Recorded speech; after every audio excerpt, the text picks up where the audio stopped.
কমলপুৰ বিধানসভা সমষ্টিত নিৰ্বাচনী প্ৰচাৰত ব্যস্ত ৰিণিকী ভূঞা শৰ্মা। কমলপুৰৰ বিজেপি প্ৰাৰ্থী দিগন্ত কলিতাৰ হৈ নিৰ্বাচনী প্ৰচাৰত ব্যস্ত।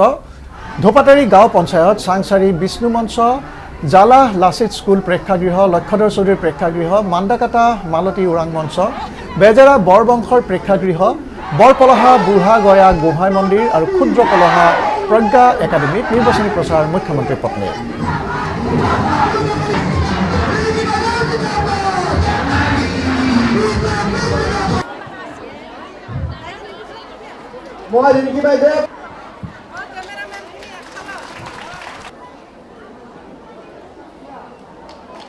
মই প্ৰত্যেককে বুজাইছো কাৰণ চবে নিজৰ যিটো ভাৰতীয় জনতা পাৰ্টি চৰকাৰে যিখিনি মহিলা ইয়াতে কোনো বয়সৰ ব্যৱধানটো নাই, যাৰে যি প্ৰতিভা আছে সেই প্ৰতিভাখিনি তেখেতসকলে কৰিব পাৰে সৰু সৰু কামৰ পৰা, আৰু যোনে ভাল কৰে 10জনীয়া গ্ৰুপত সিহঁতক আকৌ এডিশ্যনেল দিয়ে। চ' সেই প্ৰতিভাখিনি কাৰণ যেতিয়া মহিলা ওলাই আহিব সদায় মুখ্যমন্ত্ৰীৰ সপোন, তেতিয়াহে অঞ্চলখন আগুৱাই যাব। সেইটো এটা বিশেষ আৰু সকলোকে বুজাই দিয়াটো সেইটো এটা মোৰ দায়িত্ব, আৰু মুখ্যমন্ত্ৰী পত্নী হিচাপে সকলোকে যিটো মুখ্যমন্ত্ৰীৰ সপোন সেই সপোনটো যাতে সকলোৱে বাধাটো পায়।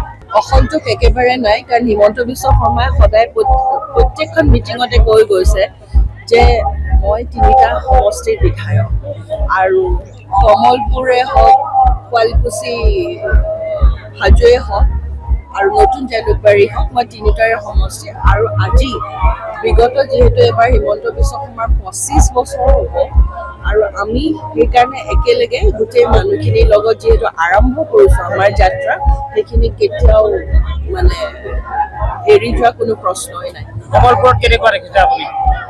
আজিতো দেখি আপোনালোকে কেনেকুৱা পালে? ভাল লাগিছে নে বেয়া লাগিছে? খুবেই ভাল লাগিছে, আৰু মানুহখিনি গোটেই উৎসাহিত।